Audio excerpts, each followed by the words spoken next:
Salve Maria Santíssima e Viva Cristo Rei. Com a graça de Deus, vamos dar continuidade sobre quais são as propriedades do matrimônio. Tá? E com isso, nós vamos concluindo, assim, esse estudo sobre o matrimônio.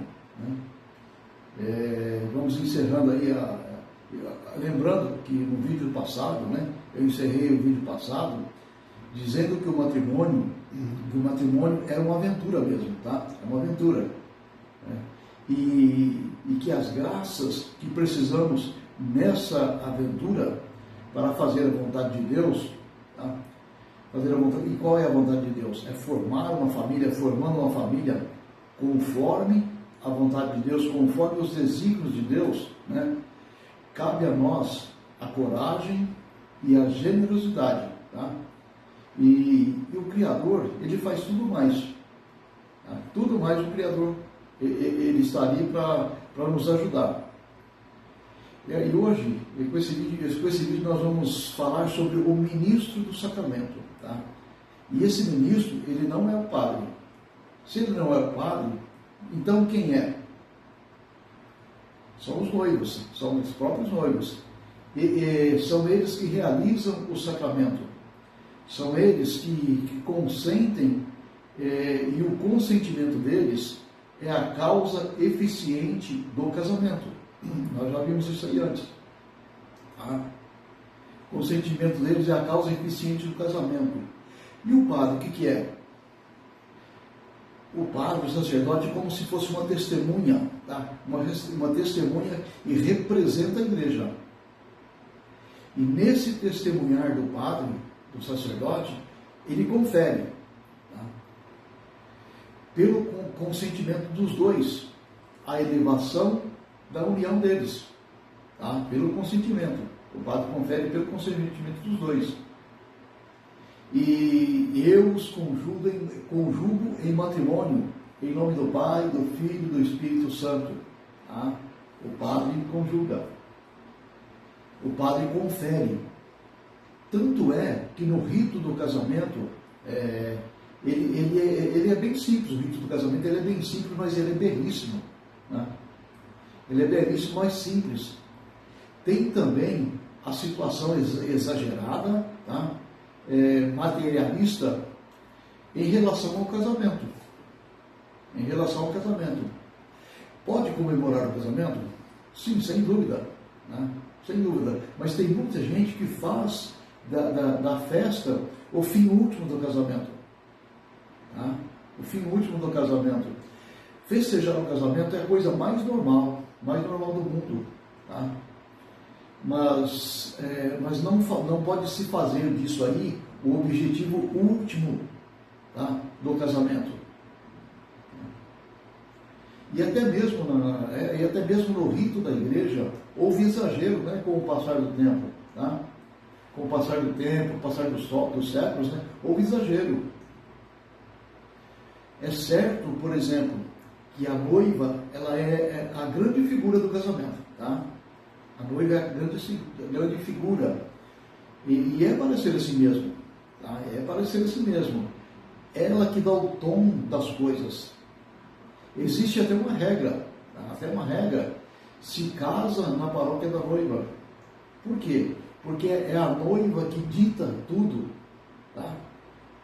Se nós olharmos o casamento católico, tradicional, nós vemos no casamento católico tradicional, nós vemos que é um ato belo, mas é um ato simples e significativo. Tá? E alguns elementos desse rito antigo, eles foram tirados. Alguns ritos foram retirados. Como, por exemplo, o padre, ele enrolava a sua estola nas mãos dos noivos. E na hora que ele fazia esse rito, mostra como é a unidade que vai constituir, a partir dali. Tá? Ele mostra com isso, o enrolar, nas mãos dos noivos da sua estola. Isso foi tirado. Na hora do consentimento, E o consentimento é feito perante a Igreja Católica, Apostólica Romana. Tá? O indivíduo ele frisa isso na hora do casamento diante do padre, diante do sacerdócio. O sacerdote ele frisa isso aí. E os dois de joelhos. Tá? É um rito curto, mas profundo e rápido. É uns 15 minutos mais ou menos. Uns 15 minutos mais ou menos. O que demora mais aí é o sermão do padre, é o sermão do sacerdote, né? E normalmente o casamento ele é precedido de uma missa, tá? Normalmente ele é precedido de uma missa. Você tem o rito do casamento, né? Acabou o rito do casamento, né? Logo em seguida é celebrada a missa, é celebrada a Santa Missa, a missa dos noivos. Tá? Existe uma missa especial dos noivos. Tá? E no final da missa, o padre ele ainda dá uma bênção especialíssima, tá? Uma bênção especialíssima sobre os noivos. Tá? E nessa bênção especialista, ele evoca as virtudes das mulheres do Antigo Testamento. Tá? E depois vem o sermão da missa do casamento. E às vezes o padre ele alonga um pouco. Para quê? Tá? Para deixar claro o que vai acontecer ali, o que está acontecendo ali, naquele rito sacramental. Pode fazer um sermão pequeno na hora que o casamento é feito, ou pode fazer na hora da missa. Tá? Pode ser feito na hora da missa também. Isso deixa claro o quê? Deixa claro que a igreja está ali presente. Tá? A igreja está ali. Mas não é o ministro da igreja que é o ministro do sacramento. Entendeu? Não é. Mas os noivos. Tá? É um sacramento onde pela primeira vez, tá, a sociedade eclesiástica, tá, ela não faz o ministro do casamento. Tá? Primeira vez, não faz o ministro do casamento. Mas os ministros são os noivos que realizam, tá? Os noivos que realizam. Os ministros do casamento, tá? Eles vão ser a tônica do casamento, do sacramento. Os noivos vão ser a tônica do sacramento. Eles vão ser sujeitos válidos para receber o sacramento. Tá? E o que é que confere a eles a condição de validade do sacramento? O que confere a eles? Primeiro de tudo, quem é que pode receber o sacramento do matrimônio? Tá? Existem aí umas regras. Quem é que pode receber o sacramento do matrimônio? Quem é batizado. Sendo o sacramento dos vivos, tem que estar em estado de graça. Tem que estar em estado de graça.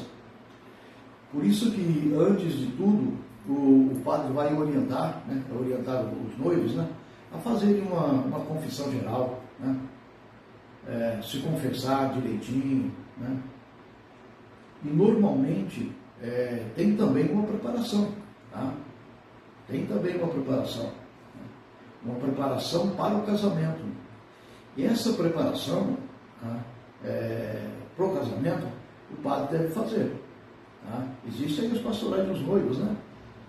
Tá? Deve ser feito, deve conversar com os noivos, mas também não precisa ser algo assim tão extenso. Tá?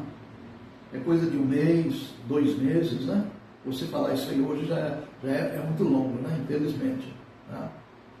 Então, para quê? Para que orientar o casal, deixando claro para eles qual a obrigação de cada um. Tá? Cada um tem a sua obrigação.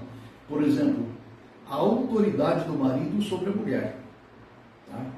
A autoridade do marido sobre a mulher. Como exercer essa autoridade? Tá? É através de um autoritarismo? É através de um autoritarismo? Não.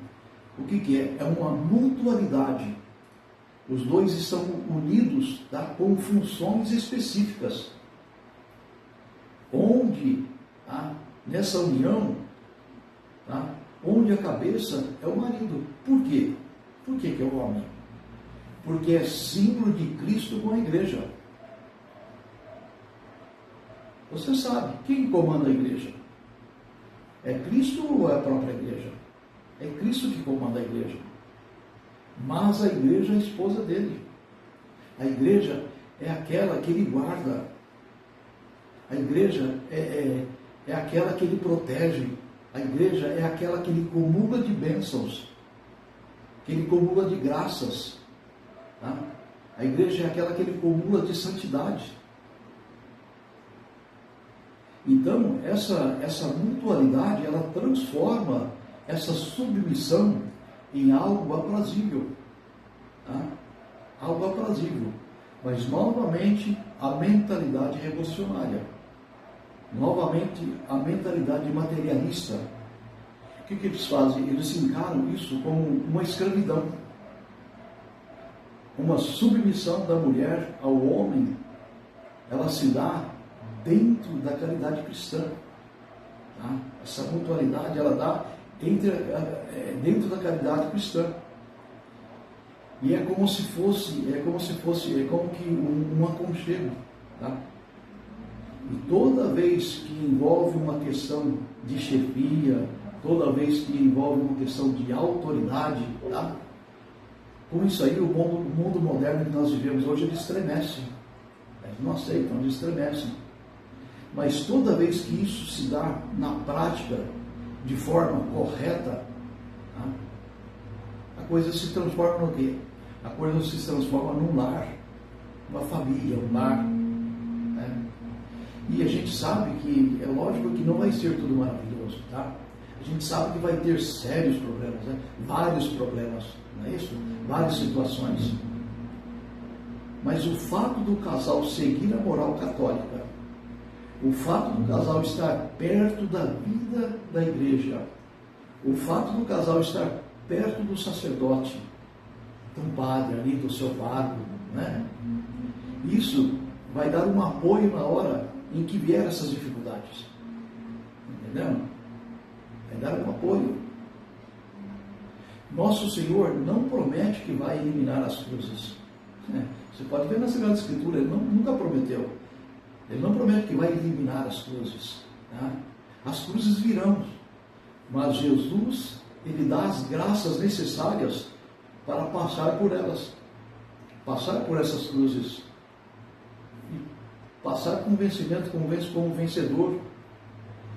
Primeiro tem que estar em estado de graça, certo? Segundo, o consentimento mútuo, foi o que nós falamos. Os dois têm que querer assumir um ao outro. Eles têm que querer assumir um ao outro. E também tem que haver a presença do sacerdote, mesmo ele não sendo ministro, como eu já disse, mas tem que ter a presença do sacerdote, mesmo não sendo ministro. E agora, e as testemunhas? E as testemunhas? Agora vem a questão dos padrinhos, que vão ser as testemunhas, que vão assinar lá, que eles testemunharam os acontecimentos. Os acontecimentos. E quanto à laicidade do casamento? O casamento válido é uma coisa. O casamento lícito, e o casamento lícito, para que o casamento seja lícito, você tem que estar em estado de graça. Você tem que estar em estado de graça.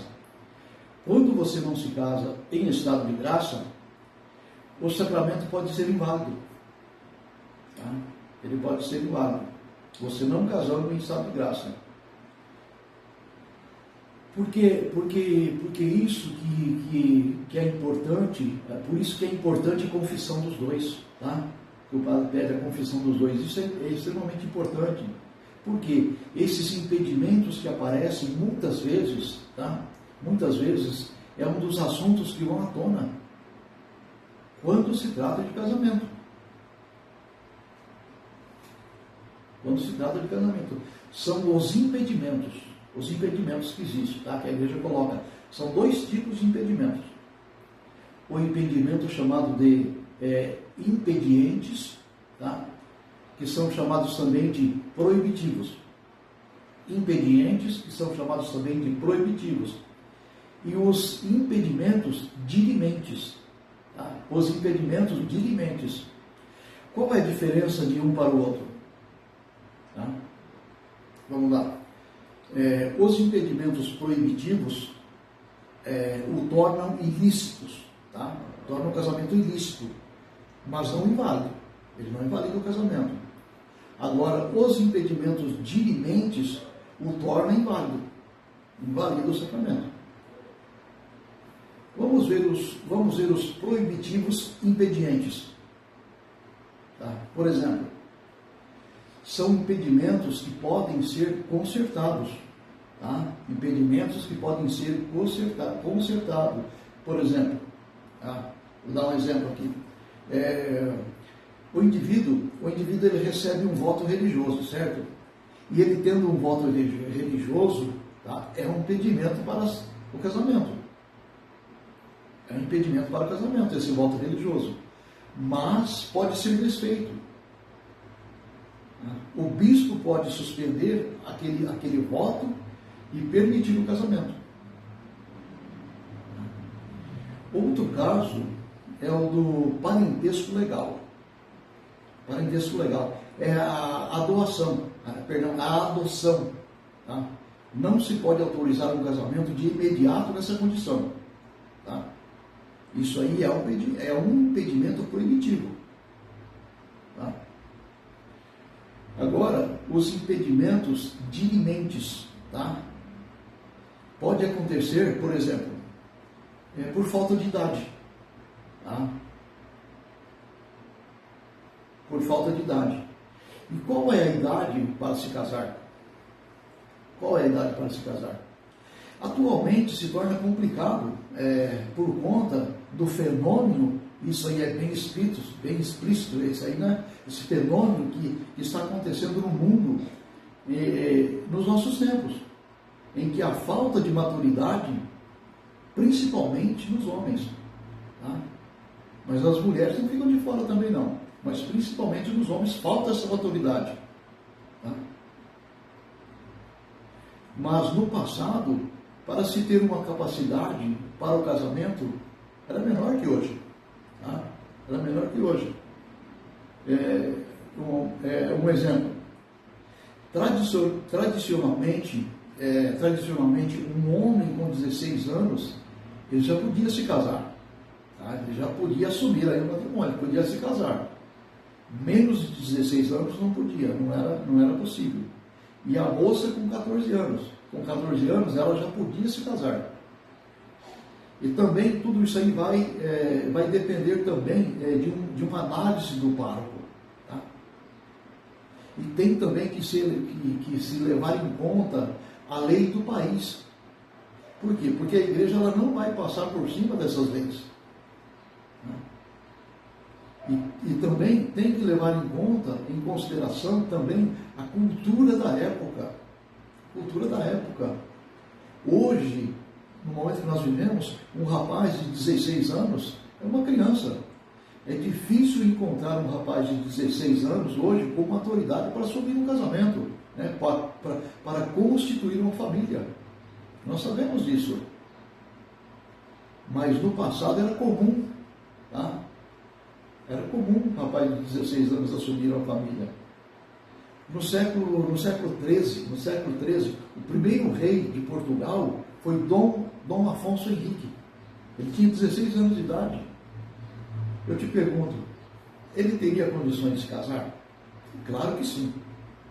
Claro que sim. Outra coisa que também é um impedimento é a disparidade de culto, tá? Disparidade de culto. Isso vai, como se diz, vai dar pano para manga esse assunto. Por quê? Porque é levantado sempre a questão do casamento misto. Tá? É levado em consideração, é levantada a questão sempre do casamento misto. que vocês acho que já ouviram falar disso. Existe uma coisa que se chama privilégio paulino. Privilégio paulino. Por que privilégio paulino? Porque vem de São Paulo. E São Paulo deixa claro que quando um cônjuge está pondo em risco a fé do outro, separa. São Paulo deixa claro isso aí. Colocou em risco a fé do outro, separa.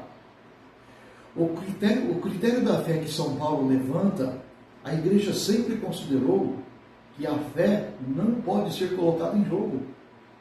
Não pode ser colocada em jogo a fé na hora do matrimônio. Se você vai se casar e você é católico, né? Procura uma moça católica. Se você vai se casar e você é uma moça católica, procure um moço católico. Por quê? Porque vocês serão responsáveis pela educação dos seus filhos. E aqui, a educação dos filhos é a educação católica. A educação católica, na fé católica. Tá? Na fé católica.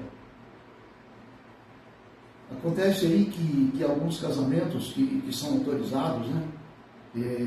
Às vezes e a igreja também, né? A igreja também ela é prudente, tá? Ela é prudente, ela não vai autorizando assim de qualquer jeito, não. Tá? E normalmente a igreja não autoriza. Ela não autoriza, normalmente não autoriza. Tá? A igreja pode autorizar, num caso, por exemplo, um dos dois cônjuges não é católico, mas ele autoriza o outro a educar, a dar uma educação religiosa católica. Ele não é católico, mas ele autoriza, por exemplo, o pai e a mãe. O pai não é católico, mas ele autoriza a mãe a dar uma educação religiosa católica aos seus filhos. E permitir que a família participe da Santa Missa. E ele vai ficar quietinho no seu canto. Tá? Vai ficar quietinho no seu canto. Mas também é depois de muita conversa. É depois de muita pesquisa. É depois do padre estar certo, tá? O padre estar certo que o outro indivíduo, ele é de outra denominação. Só que ele não vai atrapalhar a fé da família. Tá? Aí se permite. Por quê, meus irmãos? Porque é uma escolha muito importante para a vida da pessoa. Tá? É uma escolha de unidade mútua. Uma escolha de uma unidade mútua. Se você escolher mal, tá? Vai trazer problemas gigantescos na vida futura. Não tem onde fugir disso, vai trazer. Mas, infelizmente, tudo corrobora para isso. Mas no passado, tudo corroborava ao contrário. Tá? Para o contrário. Por quê? Porque às vezes no passado, tinha, por exemplo, assim, tinha uns casamentos incompatíveis. Tá? Incompatíveis que davam certo. E hoje, muitas vezes, no tempo de hoje, se tem um vínculo efetivo, tá? Se tem um vínculo efetivo, duas pessoas que parecem se dar tão bem, tão perfeitos, né? Tão adequados, né? Os dois combinam tão bem, e aí chega lá na frente, depois do casamento, acontece uma série de coisas, umas tragédias, né? E por que acontece isso? Por quê? Porque não tem mais, escuta bem, não tem mais uma estrutura que leva você para o casamento visando o bem último do homem. Tá? Não tem mais isso. O casamento acaba sendo o quê? O casamento acaba ficando só no campo da realização pessoal. De se satisfazer. Esquecendo que foi constituído por Deus. Para quê? Para tornar famílias e famílias católicas. E as famílias irem para o céu. Tá? as famílias irem para o céu. Lá é o nosso destino. Cada alma que nasce de um casamento, Deus quer que você prepare aquela alma para ir para o céu. E os pais têm a obrigação diante de Deus. Eles têm a obrigação diante de Deus.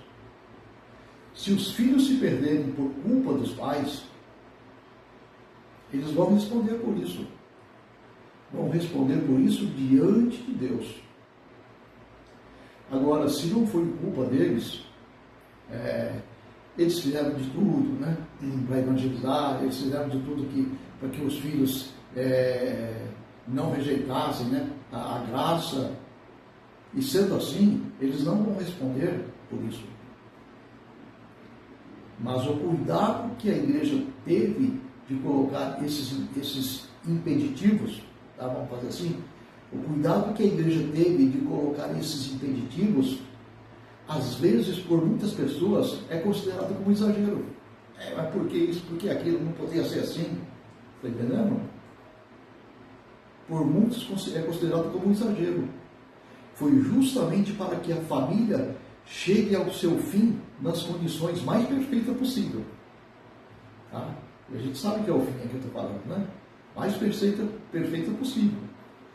Hoje há um entendimento equivocado em relação ao divórcio, a separação, separar-se, entendendo? Anulação, anular casamento. Como já foi falado no vídeo passado, né?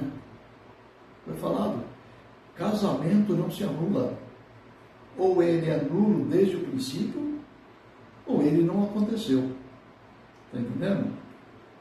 Se ele aconteceu, ele não pode ser desfeito. Se todos os requisitos ali foram preenchidos, né, tudo que precisava ser bonitinho para se realizar o matrimônio, né, todas as vantagens foram ok, então o casamento foi realizado. Ele foi realizado, foi válido. Uma vez que foi realizado, é para sempre. É para sempre.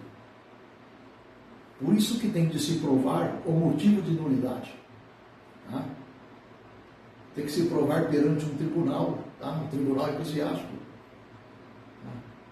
E aí se começa toda uma avaliação canônica, se começa toda uma avaliação jurídica, para saber se de fato ele pode ser declarado nulo, desde o início, tá? Desde o início. E com isso aí, a gente sabe que houve problemas. Se você for ver a história da igreja, você vai ver que houve problemas com os reis do passado. O que acontecia? Eles se casavam e não tinham filhos homens, às vezes tinham filho mulher, né? Aí o que eles queriam? Eles queriam se casar de novo, se casavam de novo, né, com outra mulher, para que eles pudessem ter filhos homens, né? E com isso, eles queriam o quê? Eles queriam que os papas anulassem seus casamentos, né? E a igreja sofreu muito, tá?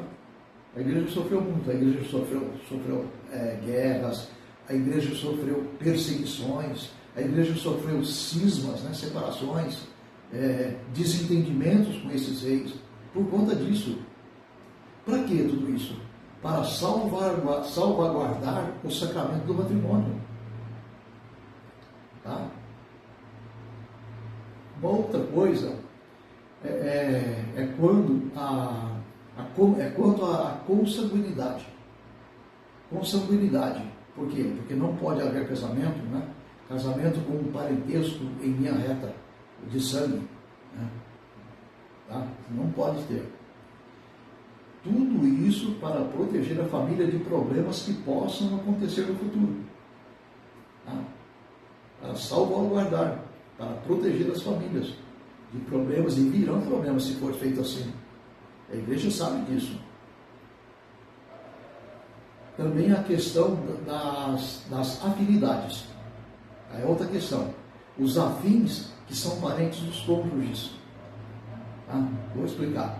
Por exemplo, os meus pais, eles são o quê? Eles são afins, né, da minha esposa. Tá? E os pais da minha esposa, eles são afins meus. Tá? São os meus afins. E não pode haver casamento com os afins.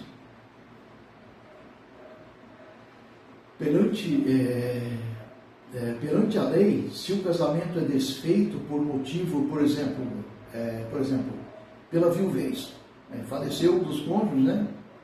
Aí o que acontece? Eu perco o vínculo com a minha esposa, ou a esposa com o marido, perde o vínculo, mas não perco o vínculo com os meus afins. Com os afins, os vínculos não é perdido, você entendeu? Uma vez sogra, sempre sogra. Uma vez sogro, sempre sogro. Não existe ex-sogras, não existe ex-sogros. Não existe. Vai ser sempre sogro, sempre sogra. A igreja, nos casos proibitivos, pode, por uma autoridade, remover esse impedimento. Em casos chamados dirimentes, tá? Os dirimentes não é possível. E nós já vimos esses casos dirimentes. Nós já falamos sobre eles. E outro caso também, que é um impedimento, é o parentesco espiritual. Também nos vídeos, se você for procurar nos vídeos sobre o batismo, eu já falei também sobre isso aí. Os padrinhos e as madrinhas não podem se casar. Os padrinhos e as madrinhas de batismo não podem se casar com seus afilhados de batismo, tá? Por parentesco espiritual. A igreja vai cercando, você vê que a igreja vai cercando de impedimentos, né? Cercando de impedimentos, e com isso muita gente tem a impressão de que a igreja quer o quê? Que a igreja quer controlar a vida das famílias, tá? Mas não é isso, não é nada disso, longe disso aí. Ela quer o quê? A igreja quer o quê? A igreja quer proteger as famílias dos desgastes, dessas tragédias futuras, tá? E também das ideias loucas, ideias revolucionárias, que infelizmente invadiram o mundo, tá? Invadiram o mundo no decorrer dos séculos. É importante vermos o porquê do sacramento do matrimônio, tá? É importante ver isso aí, o porquê do sacramento do matrimônio. Por que ele é tão protegido? Por quê? Porque é dali que brotará a sociedade do futuro. Dali vai brotar a sociedade do futuro. A preservação da família, ainda no tempo que não havia o sacramento, né? Era a época que não havia o sacramento, tá? Não havia o sacramento do matrimônio. Mas o que era? Mas já era uma preocupação, que eu falei aí, já era uma preocupação até mesmo entre os pagãos. Eles se preocupavam com isso, mesmo os pagãos. Por quê? Porque eles entenderam, eles sabiam que nenhum governo em sã consciência faria leis para prejudicar a família, para destruir as famílias. Por quê? Porque a base dele era a família. Então, muito mais depois da fundação da igreja, e muito mais depois da vinda de nosso Senhor Jesus Cristo, muito mais. Que aí nosso Senhor Jesus Cristo elevou isso, né, esse casamento, uma condição sacramental. E aqui é algo muito importante, Como foi elevado a uma condição sacramental, presta atenção, como foi elevado a uma condição sacramental por nosso Senhor Jesus Cristo, só a Igreja Católica tem autoridade, tá, para autorizar ou proibir. Só a Igreja Católica. Para autorizar ou proibir casamentos. Essa autoridade nasce de onde? Essa autoridade nasce na autoridade que a Igreja recebe de Cristo. Né? Então, só ela pode dizer, você pode casar com fulano ou com ciclano. Você não pode casar com fulano ou com ciclano. Tá? Só a Igreja Católica. Só a Igreja tem essa autoridade. Tá? Não só tem, como só ela tem. Entendeu? Ela não só tem autoridade, como só ela tem. O Estado pode? O Estado não pode, o Estado não tem esse direito.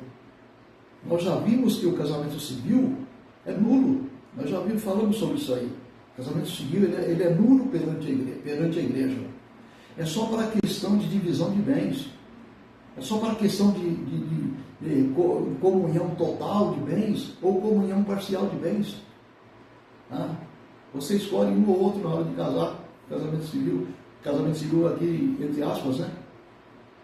Você pode optar por um deles. O próprio nome fala, né? É só uma certidão para contar efeitos civis. Tá? Não é nenhuma autoridade, nenhuma autoridade ou sacralidade no casamento civil, não há. Tudo isso que vimos nesses vídeos passados, né? Nessa nossas conversas aí sobre o matrimônio, né? Só há um casamento dentro da Igreja Católica. O casamento só é dentro da Igreja Católica, não fora. Fora não existe, nós já vimos isso aí.